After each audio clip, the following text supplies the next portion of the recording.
Comment jouer contre le premier coup E4 aux échecs?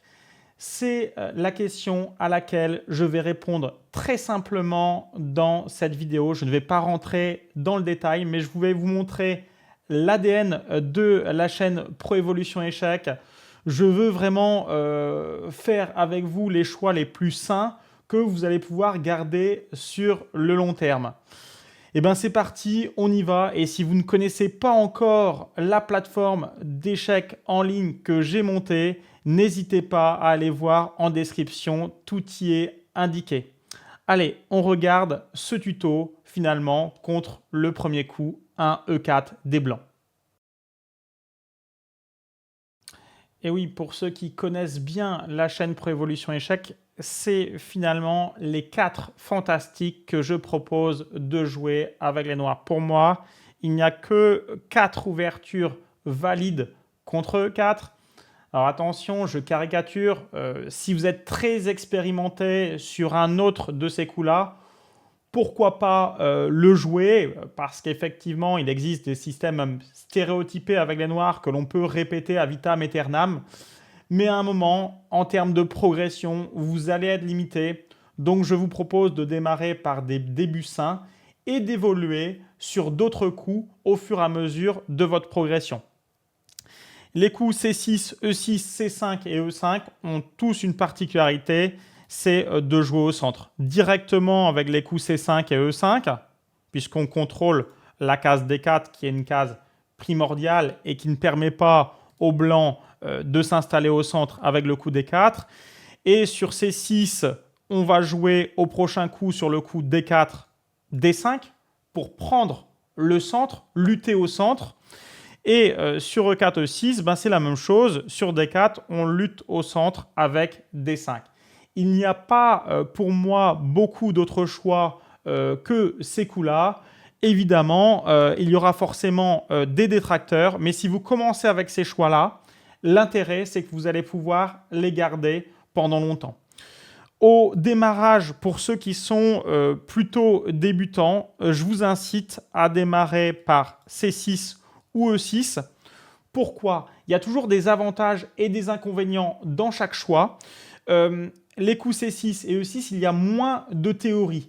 Vous allez pouvoir travailler des chapitres, mais il y en aura beaucoup moins que sur la sicilienne ou E4, E5. Alors, je vais parler déjà de E6. Vous pouvez regarder des vidéos de la chaîne sur ce sujet. J'en ai fait quand même pas mal. Et ce que j'aime bien dans cette position sur D4, c'est jouer D5. Et ce qui est intéressant ici, c'est qu'il n'y a pas énormément de chapitres. Il y a la variante d'échange, la variante d'avance et les variantes cavalier D2 et cavalier C3. Hormis ces coups-là, on retrouvera toujours d'autres choix qui sont des lignes plutôt marginales. On va se simplifier les choses. Sur E5, on a une position très fermée et ça sera à nous de connaître le plan principal. Grosso modo, et vous irez voir les vidéos de la chaîne sur ce sujet-là, on va attaquer le centre. Ok, c'est une première chose à comprendre.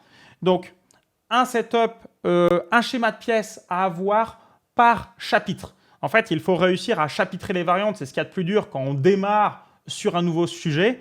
Et là, si vous démarrez la française, vous devez connaître la française d'avance et les principaux plans de ce chapitre-là.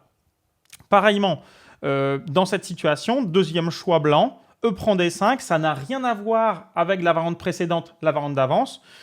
Là, sur E prend D5, vous devez avoir un schéma de pièces concluant. Et ce que je vous conseille, là, rapidement, comme elle est assez facile, cette ligne-là, on peut déjà conseiller ce plan qui est vraiment un des grands classiques de cette position. Bref, un développement tout à fait sain dans cette position. Maintenant, ce qui est important aussi à expliquer, c'est que vous avez beau vous simplifier la tâche, chapitrer les choses, avoir un plan par ligne possible de l'adversaire, par choix adverse, c'est ce qu'il faut dans l'idéal. Et en même temps, il va falloir s'adapter. Exemple type, quand mon adversaire fait cavalier C3 dans cette position, le coup que j'aime bien faire, c'est fou D6, puis cavalier E7, puis petit roc. On dit souvent priorité petit roc aux échecs, particulièrement Quand il y a une grande colonne ouverte, comme la colonne E ici, bah, il faut roquer rapidement. Quand c'est fermé au centre, on a plus le temps pour roquer. Ici, je dois me dépêcher. Eh bien, oui, fou D6 ne fonctionne absolument pas. C'est mon plan usuel, je l'indiquais. Mais là, il y a simplement le pion D5 en prise. Donc ici, il va falloir ruser. Il va falloir faire C6. Ça veut dire que je pourrais à nouveau faire fou D6, cavalier E7, fou F5. Et ce cavalier qui a l'habitude de sortir en C6, ben, il ne peut pas le faire. Donc vous devrez vous habituer à jouer soit cavalier D7, soit cavalier A6, soit cavalier C7. Voilà, ça quand vous allez travailler vos variantes, ça va devenir naturel. Au départ, vous devez, pour apprendre facilement vos lignes, connaître le schéma de pièces basique et regarder quand même ce qui se passe sur l'échiquier, ne pas jouer comme un automate. Donc, j'ai démarré par cet exemple de la française qui me semble être le plus facile à mettre en place. J'ai expliqué que sur E5, il fallait avoir un premier plan dans cette position fermée et que grosso modo, le fil rouge de cette position, ça allait être l'attaque du centre, puisqu'on a moins d'espace au centre, on peut déjà le voir, avec cette poussée C5 et en second aussi la poussée thématique F6. Il faudra là encore connaître un schéma de pièces adapté. Le schéma de pièces le plus connu dans ces positions, c'est cavalier C6, fou D7. On passe le cavalier par E7, F5 et on met le fou en E7 et on roque. Ces flèches-là, c'est vraiment important de bien les connaître plutôt que de connaître les coups par cœur comme un automate. Je sais que grosso modo, je vais faire ça et après, je vais m'adapter. Je sais aussi que madame, normalement, dans cette position, doit aller en B6. Si vous avez des référentiels avec des vidéos plus longues sur ces sujets, voire des livres, ben, évidemment, il faut vous en servir. Mais ce qu'on fait là, ça vous permet de comprendre comment on aborde les ouvertures aux échecs au-delà de E4, avec ce premier exemple de la défense française. Oui, dans ces positions, il existe deux coups, il en existerait forcément plus. Il y a des lignes marginales, comme je l'ai dit. Cavalier C3 et cavalier D2.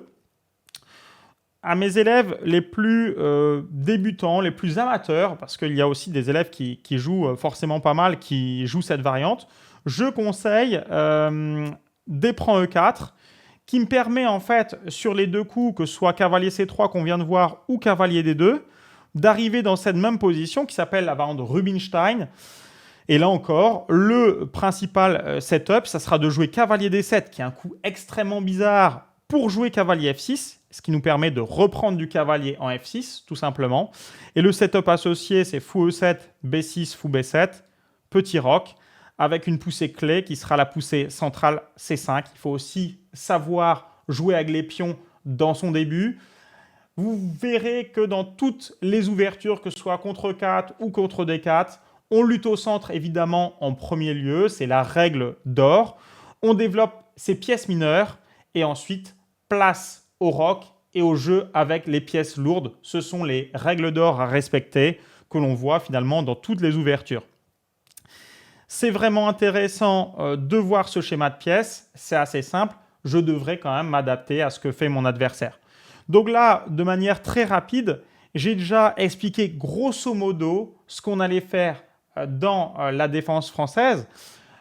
Je pourrais le faire sur tous les sujets évoqués, c'est-à-dire la sicilienne, la carocane et E4, E5.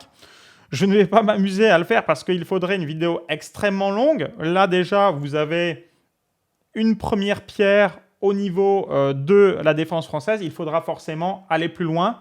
Mais cette réflexion par schéma de pièces avec des flèches, c'est vraiment ce que vous devez avoir en tête.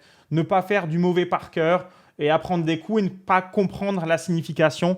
Il va falloir être très simple et être autour des grands principes. Une autre ouverture que j'aime bien, c'est la carocane, avec la même idée sur D4, qui est le coup classique, faire D5. Le petit bémol, c'est qu'il y aura plus de théorie dans cette position que dans la défense française. C'est ce que j'ai pu constater. Il y a plus de choix. Il y aura forcément la française d'échange, la carocane d'échange, la carocane d'avance. Et d'autres variantes beaucoup plus marginales. On trouve du F3, qui est la variante fantasy, évidemment du cavalier C3. Et à l'intérieur de ces variantes, même quand je prends en D5 et que les noirs reprennent au centre en D5, il y a la variante d'échange traditionnel, Caro-Kann d'échange traditionnel, mais il y a aussi la Caro-Kann pan-off. Bref, ça part plus dans tous les sens. Donc si vous êtes prêt à faire un plus lourd travail, il ne faut pas hésiter à aborder cette Caro-Kann. Je l'explique sur ma plateforme vidéo, donc ceux que ça intéresse, vous pouvez y aller. Et les deux grands monstres des échecs sont E5 et C5. Objectivement, ce sont les meilleures ouvertures, ce sont les ouvertures qui sont les plus jouées à haut niveau. Tout dépend de votre niveau. Moi, ce que je pense, c'est que jusqu'à 1600 Elo, jouer E6 et C6, ce sont les meilleures ouvertures. Et jouer E5 et C5, c'est pour après. Pourquoi ? Parce que sur E5, il y a beaucoup de débutants qui démarrent par E5 et ça peut même être conseillé par des streamers, des youtubeurs. Objectivement, j'ai du mal à démarrer par E4, E5. C'est conseillé par des entraîneurs chevronnés. Donc, il y a des différences entre les pensées de chacun sur ce sujet. Mais je constate que si vous jouez E5 au premier coup, vous pouvez affronter l'écossaise, l'italienne, l'espagnole et plein d'autres ouvertures originales. La Ponzani, les 4 cavaliers, le gambit du centre, la partie du centre, le gambit roi. Bref, vous voyez, j'évoque beaucoup de noms et ça va être beaucoup plus de travail. Donc, ce que je vous propose, c'est dans un premier temps, vous faciliter la tâche. Donc, choisissez si vous êtes joueur débutant ou un peu plus amateur, française Caro-Kann, ça vous ira très bien. Si vous êtes plus chevronné, là, on va partir sur du E4, E5 ou du E4, C5. Alors, il y en a qui vont me poser la question, oui, mais ça dépend du style de joueur que l'on est. Oui, alors, au départ, on est essentiellement tactique et on pourrait se dire, il me faut une partie plutôt ouverte pour que mon sens tactique soit valorisé. J'ai envie de dire que plus vous connaissez votre début, mieux c'est. Donc, restreignez le champ de l'ouverture, restreignez le travail à fournir. Donc, plutôt E6 et C6, quel que soit votre style de jeu. Finalement, quand vous êtes plus de 15-16 ans, que votre style commence à s'affirmer, là, vous pouvez faire le choix, soit de E5, soit de C5, mais vous ne jetterez jamais ce que vous avez fait avec E6 ou C6 en premier lieu. Ce qui est intéressant avec ce genre d'ouverture, que ce soit la défense française ou la défense Caro-Kann, c'est que vous pouvez la garder toute la vie. Et quand vous mettez à E5 ou C5 parce que vous avez envie d'évoluer, vous gardez en sous-ligne, en sous-ouverture, votre ouverture de départ. Ça me paraît être assez logique.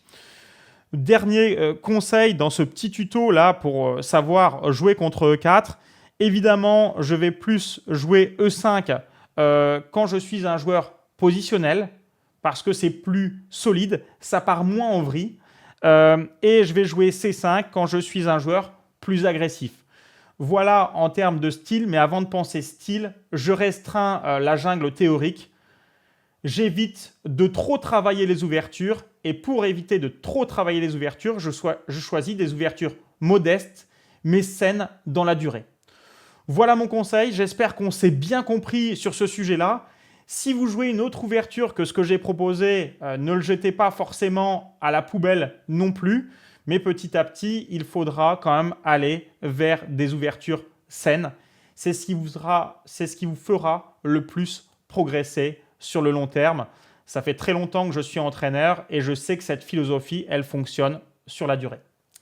Sur ce, je vous dis à très bientôt sur la plateforme Pro Evolution Échecs et n'hésitez pas à me dire en commentaire ce que vous jouez comme ouverture contre E4 et on échangera parce que les philosophies sur ce sujet sont forcément différentes. Allez, à très bientôt. Salut, bye bye.